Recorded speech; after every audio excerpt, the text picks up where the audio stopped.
Overnight sa condo experience.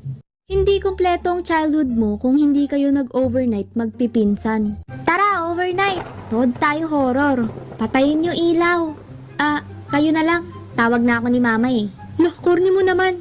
Di sumama, mumultuhin.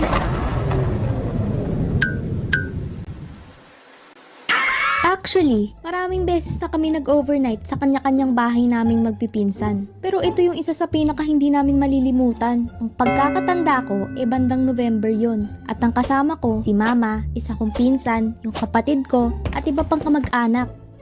Kung hindi ako nagkakamali ka. May pinuntahan kaming burol noon sa Manila. At alam nyo naman na pag ganitong buwan kalat na kalat yung katatakutan sa paligid. Ginagawa mo, nagwawalis ng kalat. So kinagabihan nun hindi na kami pinauwi since malayo pa ang Manila sa amin at mahihirapan na kaming mag-commute. Nag-decide sila na doon na kami matulog magpipinsan sa kondo ng tito at tita namin kung saan andun din yung isang pinsan namin. Kung tinatanong nyo naman yung mga magulang at ibang kasama namin, doon sila sa labas ng kondo pinatulog dahil hindi na daw kami kasya. De joke lang, doon sila sa ibang kamag-anak namin nakitulog kasi trip nila. Noong nandun na kami sa labas ng kondo, napansin namin na sobrang dilim na sa paligid dahil anong oras na. At sakto patulog na din yung mga tao kaya halos lahat ng ilaw ay nakapatay na.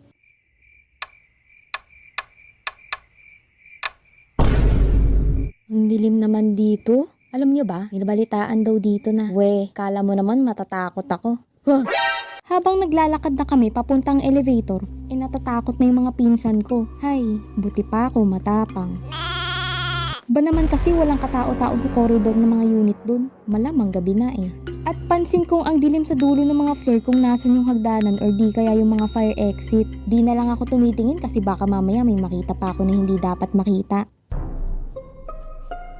Pagpasok namin sa elevator, sobrang tahimik at maririnig mo lang yung andar pataas. Kaya ang naisip ko ay, what if tumigil at bumukas yung pinto ng elevator sa isa sa mga floor tas walang sasakay? B, what if masira tong elevator? Di madilim at stuck kami dito. C, what if sumakay nga pero nanghihingi ng hustisya? Or D, what if magamoy utot pero walang umamin? Sa isip ko, gusto ko na makarating sa unit nila. Finally, nakarating na kami sa floor kung saan yung unit ng tita ko. At syempre paglabas ng tita namin, sunod din agad kami. Sino ba namang gustong mahuli sa madilim na daanan, no? At sa wakas, nasa loob na kami ng unit at nagkwentuhan muna kaming magpipinsan. Uy, insan ko na yan. Sobrang natakot namin, insan. Nung nakapag-shower at toothbrush na kami, oras na para matulog. Dodododon. Bale, 4 kaming nasa kama at sa kwarto kami ng tita ko natulog kasi mas malaki kama dun. Ito ako, ito yung kapatid ko, ito yung pinsan ko at isa ko pang pinsan na taga dito. Binuksan yung aircon at yung electric fan kasi para palamigin na din yung buong unit. At medyo kampante pa ako nun kasi nagsiselfon pa yung kapatid ko at isa kong pinsan. Mas gusto ko kasing ako yung unang natutulog takot ka lang Pero maya-maya lang, huminto na sila sa pagsiselfon at nakita kong nakapikit na din sila. Kaya ako naman pinilit ko na ding matulog kahit gising na gising pa yung diwa ko. Gawa ng di ako sanay makitulog at nagsisimula na ding lumamig dahil sa aircon. Ganito pala feeling ng hotdog sa freezer. Ayoko pa naman yung feeling na nilalamig yung paa ko. Tas nakalabas sa kumot na parang anytime may biglang hawak. Dumaan yung ilang oras, hindi pa rin talaga ako makatulog. Chinek ko ulit yung mga pinsan ko para siguraduhin kung tulog na sila. At pagkita ko, ako na lang nga yung gising sa aming 4. At bilang matatakotin ay matapang, inoobserbahan ko yung paligid. Wala alam ko kung sisigaw na ako, diba? Sabi nila magbilang daw ako ng kambing para makatulog. 1, 2, 3. At dahil bukas nga yung fan, medyo hinahangin yung kortina at laking takot ko nung biglang magkaroon ng anino ng tao. Psst! Psst! Huy, gising! Psst!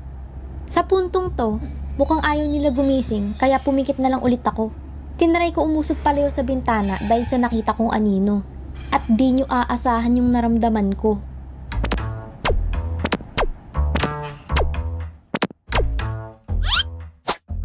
Ang mga baliw, gising pa pala, kada usog ko umuusog din sila. Pero pag tinignan mo, mga nakapikit naman. Pausog kami ng pausog to the point na magkakadikit na kami sa gilid ng pader. At maya-maya, hindi ko na namalayan na nakatulog na din pala ako. Kinabukasan, pinag-usapan namin magpipinsan yung gabing yun. At sinabi nilang di rin daw sila nakatulog agad. Mga baliw talaga. Pero nung tinatawag ko, mga hindi naman sumasagot. Pinuntahan ko rin pala yung kurtina. Gamit lang pala nila yon na nagmukhang anino ng tao. Hay nako talaga.